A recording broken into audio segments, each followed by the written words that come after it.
నమస్తే, welcome to Rio. మనతో ఉన్నారు పొలిటికల్ అనలిస్ట్ శ్రీలీల గారు. నమస్తే అండి. నమస్తే అండి. సజ్జల రామకృష్ణారెడ్డి సంచలన వ్యాఖ్యలు చేశారు. మేము ఏ క్షణాన నించున్నా సరే, ఎప్పుడు నించున్నా సరే మాదే విజయం అని చెప్పి మాట్లాడుతున్నారు. అంటే నిన్నగాక మొన్న మే 4వ తారీఖున తమిళనాడు ఫలితాలు వస్తే ఆ ఫలితాల్లో జగన్మోహన్ రెడ్డి ఫోటో అంటే కట్అవుట్ పెట్టుకొని గెలిచాడు విజయ్ అని చెప్పేసి అన్నట్టు అదే భ్రమంలో ఇప్పుడు సజ్జల రామకృష్ణారెడ్డి ఈ మాట మాట్లాడుతున్నాడా?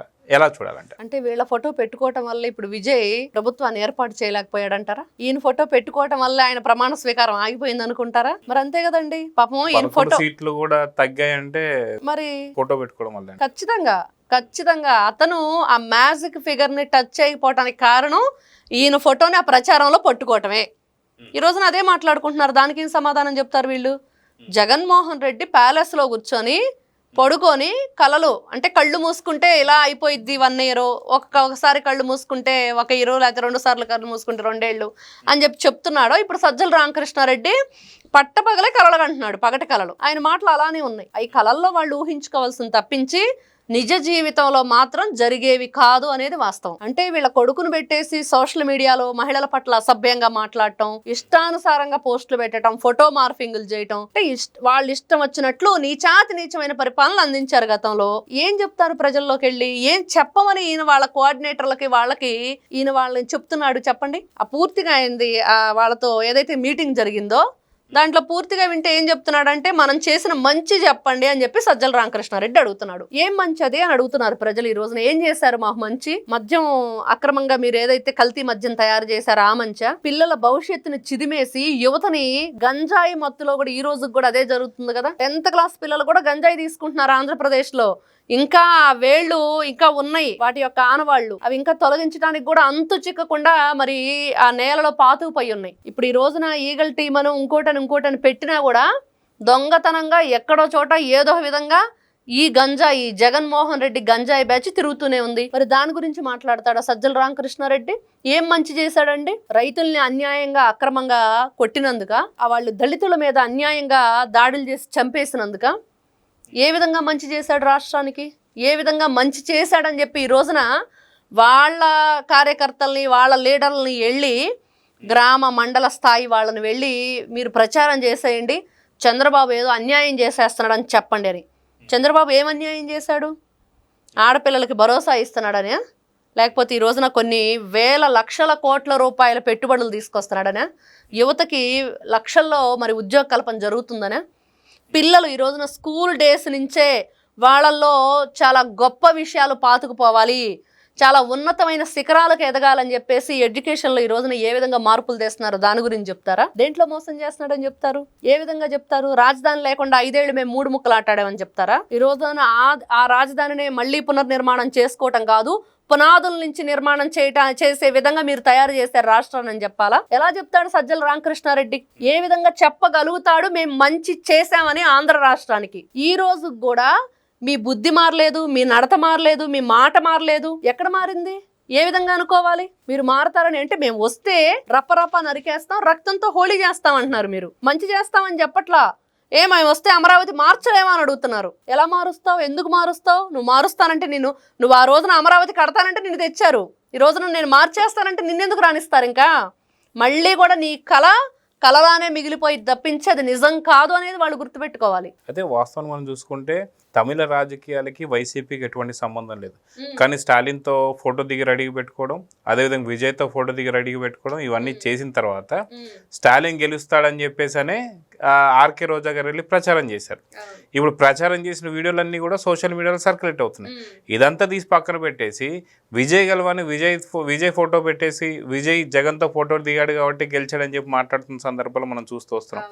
అయితే అదే పార్టీకి సంబంధించి టీ నగర్కి సంబంధించినటువంటి ఆనంద్ అనేటువంటి ఒక టీవీకే పార్టీకి సంబంధించినటువంటి వ్యక్తి ఆయన ఒక పోస్ట్ పెట్టాడు. అసలు ఆయన ఎవరో ఫోటో పెట్టుకొని విజయ్ అలా గెలిచాడని చెప్పి మాట్లాడుతున్నారు. సరే, ఒకవేళ ఆయనకి ఆ రాష్ట్రంలో ఉన్న పరిస్థితి ఏందని అడుగుతున్నారు. ప్రతిపక్ష హోదా కూడా లేదని చెప్పేసి అని మాట్లాడుతున్నారు. దీనికి ఇప్పుడు సమాధానం ఏం చెప్తారు వైసీపీ అంటే? చెప్పలేరు. దేనికి సమాధానం వాళ్ళ దగ్గర లేదు కాబట్టి ఈ రోజున ఏం మాట్లాడాలో అర్థం కాక, ఏ విధంగా వాళ్ళు బయటకు వచ్చి వాళ్ళ ముఖం చూపించాలో తెలియక, ఏదేదో లేనిది ఉన్నది ఏం మాట్లాడాలో అర్థం కాని పరిస్థితిలో వాళ్ళ భాష చూడండి, వాళ్ళు మాట్లాడే మాటలు చూడండి. దేనికైనా ఒక్కదానికి అర్థం ఉండిద్దా?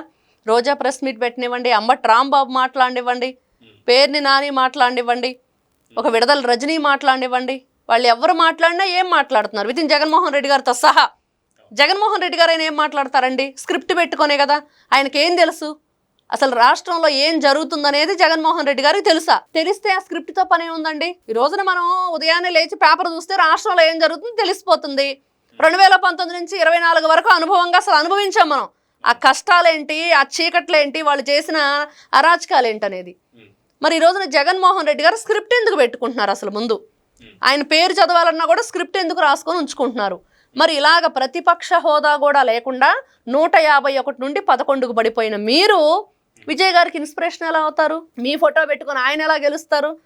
వాస్తవమే కదా చెప్పుకోవాలంటే. ఈ రోజున మీకు ఏ పలుకుబడి ఉందని, ఏ మంచితనం ఉందని, అంటే తల్లిని చెల్లిని కూడా పట్టించుకోకుండా బయటికి గెంటేసిన మీరు కన్న తల్లే జగన్మోహన్ రెడ్డికి ఓటేయలేదు కదా, మరి ఆ విషయాన్ని ఏ విధంగా చెప్తారు? చెల్లెలే మా అన్నకు ఓటేయొద్దు, కిరాతకుడు 100 మంది శత్రువులతో మా అన్న ఒక్కడు సమానం అంది కదా, బాబాయిని గొడ్డలతో నరికి నరికి నరికి చంపారని చెప్పి ప్రచారం చేశారు కదా. మరి అందుకని చెప్పి మరి విజయ్ గారు గెలిచారా? ఇట్లాంటి వ్యక్తిని ఇన్స్పిరేషన్గా తీసుకొని మొన్నటి వరకు క్రెడిట్ చోరీ, ఇప్పుడేమో వీళ్ళు ఇన్స్పిరేషను.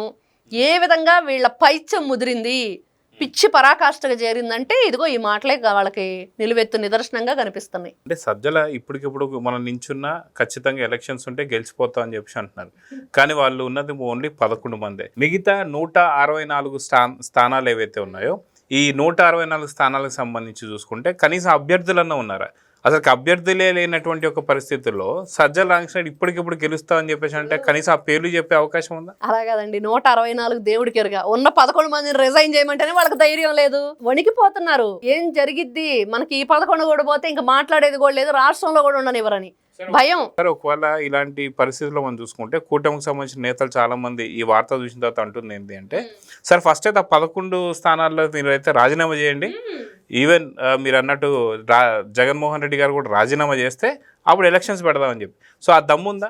ఖచ్చితంగా. ఇప్పుడు ఈ రోజున ఎవరైతే ఈ సజ్జల రామకృష్ణారెడ్డి మాట్లాడిన మాటల్ని, మీరు చాలా మంచి వాళ్ళు, చాలా మంచి పనులు చేశారు మీరే చెప్తున్నారు కదా, మరి అవి ప్రూవ్ చేసుకోండి.